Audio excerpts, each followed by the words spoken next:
Ohio State versus Michigan, the preview. Chris, tell me a little bit about the Michigan Wolverines coming into this one. Let's go, man. We know what Michigan is, right, Christian? 11-0 this year. This is the game. This is for all the marbles, essentially. So, they had a close ass game last week against Maryland. Maryland was able to move the ball on Michigan, which was kind of surprising. And then again, I want to say, it's kind of hard to look impressive now that you don't know the other team's plays if you're Michigan. So I've got to throw that out there and piss the Michigan man off. But no, in all seriousness, though, I'm a little worried about J.J. McCarthy, dude. This kid was a Heisman Trophy candidate a couple weeks ago.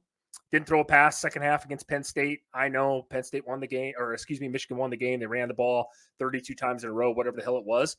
But last week, dude, he was 12 of 23, Christian, for 141 yards and 1 interception against Maryland. That game was a game the entire game.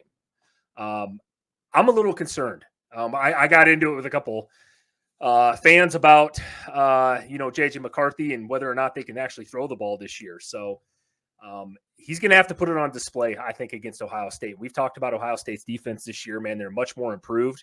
They lean on the defense this year, probably more than the offense, actually. So, Christian, why don't you tell me a little bit about the Ohio State Buckeyes?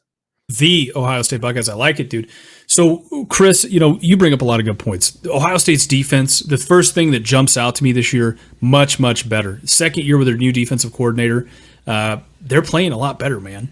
I think it matches up better in this game. I mean, that was kind of the thing all of last year. They weren't really able to slow Michigan down at all the last couple of years.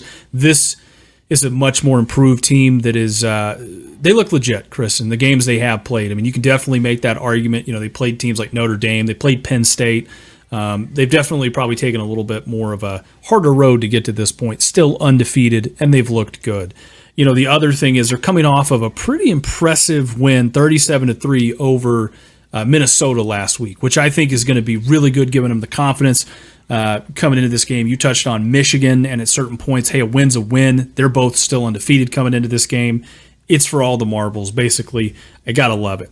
Kyle McCord, you touched on it, man. He's looked really good. Is he C.J. Stroud or Justin Fields? No, he's not. But the kid is doing what he's supposed to do. He's putting up yards. He's getting touchdowns. Got 22 touchdowns this year to go with 4 interceptions, so that's not too bad there. Travion Henderson, Marvin Harrison, 2 of the best skill guys I think this year you're going to see. Man, really, this game to me, Chris, is going to be won or lost, I think. Michigan now, and you touched on it, they don't have a bad defense at all. No. Right? Their defense is pretty damn good, especially that front 7 there.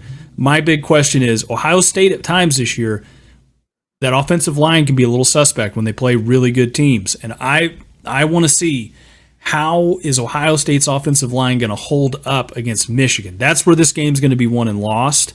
I'll go ahead and I'll just give you my prediction on it, Chris. I've got Ohio State 28, Michigan 21. Woo! I like it, man. I'll be honest with you. All week this was tough to decide. And I know it's only Monday, but I thought about it a lot this weekend, I should say. I have Ohio State 24, Michigan Wolverines 27, getting 3 in a row.